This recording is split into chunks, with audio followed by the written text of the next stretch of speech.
Hey, Steve Zellnerder here with Remax Experts, Zellnerder Associates. Happy Monday morning and a happy New Year. This is the first reporting of the year.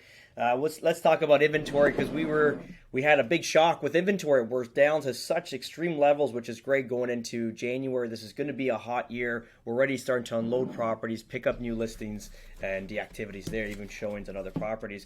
But let's have a look at the inventory. So currently, right now, we're at 11,706 units currently on the market. Remember, the height of this year's market was probably like 21,000. So we dropped about 10,000 units, which is like 40% plus than, let's just say, by like June of 2023, which is huge, right? We know during Christmas we had about, it was 1,800 sales between December 18th and the 25th. So it was like a massive flow of sales. This is what we advise our clients to kind of list and sell during the Christmas months. And then if we fast forward to January, what are we today? January 7th, 8th, January 8th. So like a week later, there's only 827 sold. So this is what we're normally seeing within the year, within the 800 range. And now, like we had that big burst of sales between those 7 days of 1,800 sales. We had a total of 3,100 expired listings take place in the last 7 days, and 1,398 terminated, and only 71 new properties came to market. So this is why our inventory is so damn low right now, which is good, and it's actually putting strain on the current inventory, as low inventory does, and we're starting to see multiple offers. We had Mike did a deal last night on one of our listings in Caledon, and we had two offers come in. Again, we try to leverage, both offers to get them to a certain point so we can get the most money for our clients. But it's not like the yesteryears where you can, you get something massively over asking. It was something our clients agreed to, and now we're on conditions. So we'll keep you posted on that.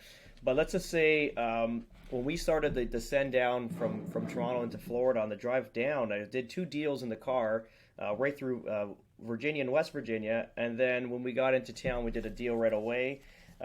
So three deals so far for, let's just say, the year. And it's just a ton of people flying in next week, or this week rather. We have 4 to 5 clients flying in, half from the United States, like America, like New York, Jersey, stuff like that. And then 3 are coming in from Toronto. And then in Toronto for itself, like the Toronto real estate, we sold 3 properties in the last couple weeks too. So we've been unloading a few properties that kind of lingered for a bit, and also new properties that we've taken and got them sold. Also, we're taking a few more listings. We have a few already in the let's say in the books, ready to get listed. Hopefully by the end of Jan. These are the properties that are estate sales, so we have to kind of work on them to get them up to the market. Yeah, that's pretty much it. Let's go look at some articles here.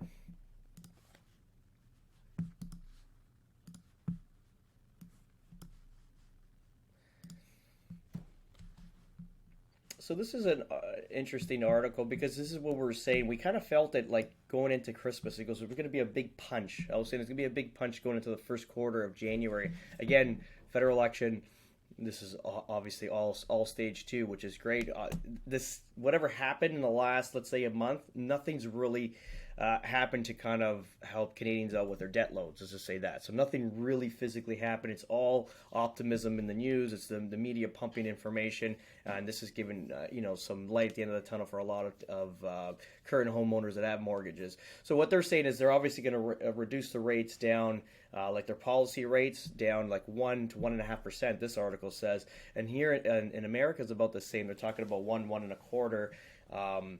So currently, right now, a 5-year fix is around 5.25 to 5.5%, which is not horrible. It's down from like 6.5. And then you'll probably get into like the low 4s, maybe a 3.75 to 4.25 5-year fix. Let's say by mid of this year. So we'll see what happens with that.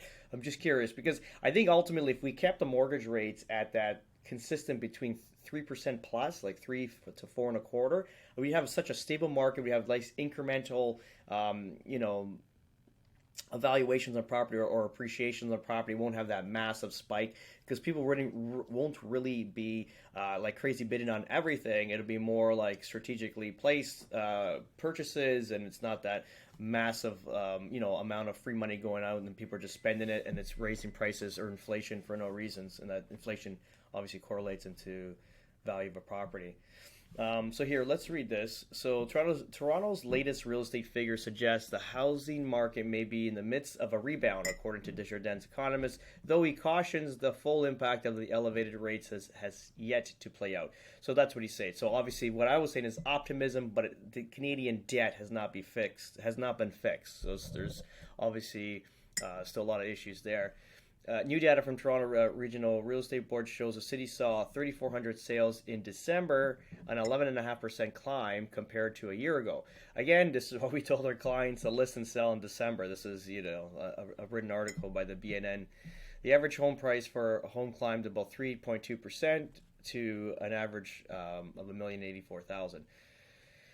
I want to read just the article where they're talking about. Oh, here it is. Oh, rate outlook. So Desjardins predicted some relief on the horizon in the form of rate cuts. He expects the Bank of Canada will start cutting interest rates in the middle of 2024, with its trend-setting rate coming down to around 3.5% by the end of the year. That's a point and a half, because we're at 5% now. It goes down to 3.5. It's obviously 1.5%. So 150 basis points. Yeah, and that'll correlate to the mortgages. They'll probably be high 3.75s, maybe mid fours. Obviously, it's going to be a lot more palatable for people to buy houses with a mortgage of like 3.75 to 4.25 than the 5.5 to 6.5. It's important to note that we're not anticipating that we're going back to the ultra low rates below 1% on an overnight rate, per instance. He said that means the mortgage renewal question will be a big one for the Canadian economy over the next few years. So there's going to be problems, but I think for real estate as a whole this year, for us in the real estate market, buying, selling, investing, it's going to be a damn good year for both sides of the border. Obviously, if you're an end user and you're just be cautious always, right? Just don't think that whatever you're buying today is going to be worth so much money. You have made such a great investment. Make smart investments if you're doing them. Make sure everything is covered in like a positive cash flow. Rather, don't buy things on negative cash flow. Don't buy on spec. Be cautious with a lot of these things too, because as the banks are trying to figure out what to do with financing and how to give out money, it's still in the midst of a battle. And if you think about it, like last year, Scotiabank, one of the largest banks in Canada, I think it's the fourth largest bank, they had liquidity problems. And that's huge. They couldn't get involved mortgages. One of our mortgage brokers that owns a firm of about 115 agents, they do about, I think he was saying something like $300 million in mortgages a year. So it's nothing to sneeze at. It's pretty big. And he's been dealing with Scotia for 25 years, and last year was the year that he couldn't get any money from them. So they had to shift all their clients into like TD Bank. And then TD ran into a problem with, obviously, they had issues out here in America with Charles Schwab and their exposure into the U.S. market. So they kind of slowed down. So then he had to keep moving them around to different A banks. So, yeah, just keep that in mind, too, when you think about what went on last year. This is obviously a great experiment or great knowledge and data for us for the future to see how everything was handled during this period. But that's pretty much it, guys. Have an amazing week. We will chat soon. Ciao.